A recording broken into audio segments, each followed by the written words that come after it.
So you want to own a vending machine business. It sounds like the easiest business in the world. Buy a machine, put it somewhere, collect money forever. Almost none of that is true, and the parts that are true depend entirely on decisions most people never think to ask about before they buy their first machine. Here's the real question this one is built around. Is vending machine ownership actually passive income, or is it a real operating business wearing a passive income costume? By the end of this, you'll know exactly which one you'd be signing up for. Start with the number that draws people in. The vending machine industry generates over $7 billion a year in the United States, according to IBISWorld, across more than 18,000 operating businesses. That's not a niche hobby. It's a real, sizable industry, and it's growing. The global market for intelligent, AI-connected vending machines specifically is valued at $17.7 billion in 2026 and forecast to reach $53.2 billion by 2036. That growth curve matters because it tells you this isn't a saturated category people are fleeing, it's one operators are actively expanding into. So where does the money actually come from, and where does it actually go? Start with equipment, because this is the first decision point, and it branches your entire business model. A basic independent operator can launch a single traditional machine for somewhere between roughly $4,000 and $17,000 in hardware, plus another $600 to $2,000 in setup costs, permits, initial stock, delivery, installation. That's the low end of the business. Smart, AI-connected machines sit at the higher end of that range, sometimes beyond it, because they come with image recognition, real-time inventory tracking, and remote management software layered on top of the physical hardware. Here's the trade-off that decision actually represents. A basic machine is cheaper to start, but it also caps how much revenue any single location can generate. A smart machine costs more upfront and often carries an ongoing monthly software fee on top of the hardware cost. Some suppliers bundle cloud access in, others charge for it separately, and that recurring fee adds up over a 3-year horizon in a way the sticker price doesn't show you. For anyone who doesn't want to put 4 figures down on day one, leasing exists as a real middle path, and it's worth understanding exactly what it costs. A typical lease-to-own arrangement runs around $230 a month over 36 months, with a roughly $1,000 buyout at the end to actually own the equipment outright. That preserves your starting capital and lets the machine generate revenue while you're still paying for it.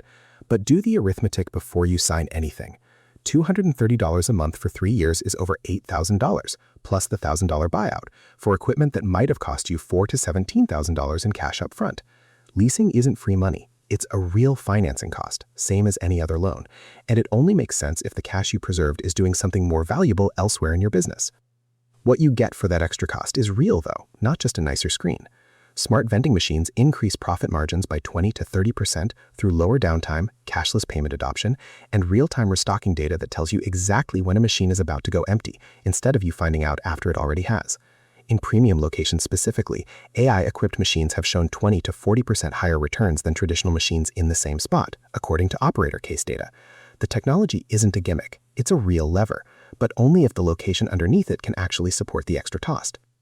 Which brings us to the single factor that determines almost everything else: location. Every operator guide on this business says some version of the same thing, and it's not exaggeration. Location determines up to 80% of a machine's success. A machine in the wrong spot will underperform no matter how well it's stocked, priced, or maintained. A decent performing machine in an average location generates somewhere between $100 and $300 a week in gross sales. An exceptional location, a hospital, a 24-hour facility, a large apartment complex with real foot traffic around the clock, can produce $500 a week or more from the exact same machine. Do the math on that spread for a second.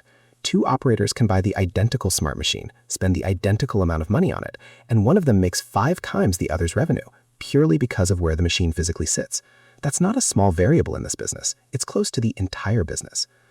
There's a legal and operational layer underneath all of this that new operators consistently underestimate, and it's worth naming plainly because it's exactly the kind of thing that looks like a footnote until it isn't. Operating legally typically requires a registered business entity, a signed location contract with whoever owns the property, a sales tax permit, business insurance, and in many jurisdictions, a food handling license if you're selling anything perishable.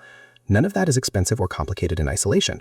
All of it, skipped or done incorrectly, is exactly how a profitable-looking machine turns into a legal liability the first time something goes wrong. A customer gets sick, a machine gets damaged, a location owner disputes the contract terms. The businesses that survive past year 1 treat this as day 1 setup, not a problem to solve later once the machine is already generating revenue. Product mix is the second lever, and it interacts directly with the cashless shift that's already happened in this industry, whether new operators account for it or not. As of 2026, roughly 84% of vending transactions are cashless: card, mobile wallet, tap to pay. A cash-only machine isn't a cost-saving choice anymore. It's a revenue leak. Operators running cash-only equipment are estimated to forfeit 30 to 40% of potential revenue, because that's the share of buyers who simply don't carry cash and will walk past a machine that can't take anything else. Break-even timelines follow directly from how well an operator gets location and product mix right. Independent operators typically reach break-even somewhere between 8 and 18 months per unit. High-traffic placements, according to Small Business Administration data, can hit return on investment in as little as 8 to 12 months. The spread between the fast case and the slow case isn't random luck. It's the same location and cashless adoption decisions compounding over time. Now, the decision that shapes the whole business model, not just one machine. Do you franchise into an established vending brand or build your own independent route from scratch? This is the exact trade-off Starbucks faced with a completely different business decades ago, and it resolves the same way here. A vending franchise gives you a recognized brand, established supplier relationships, and a tested playbook, real advantages that shorten the trust curve with the property owners and venues you need to say yes to a machine on their premises. In exchange, you're operating under someone else's system, paying into it and giving up some of the control an independent operator keeps. Building your own route is the opposite trade.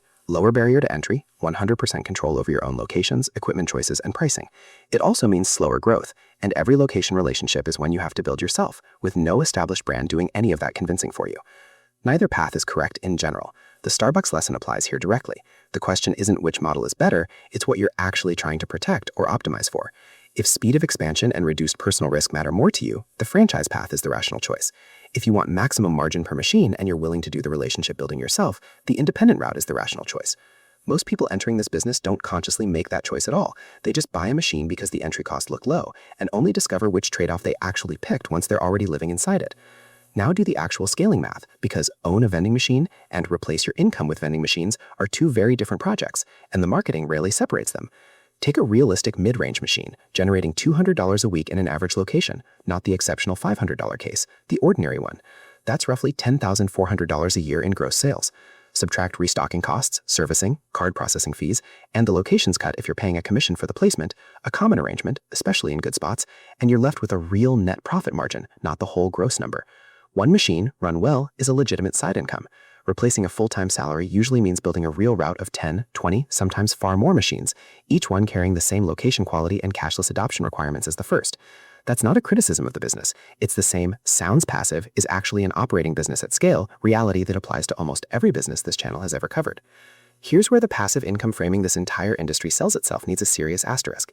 Every part of the business we've just walked through, choosing a location, negotiating with the property owner, tracking which products move and which don't, restocking on a schedule, servicing a jammed machine, upgrading to cashless payment, deciding between franchise and independent, every one of those is an active operating decision, repeated on a schedule for as long as you own the machine.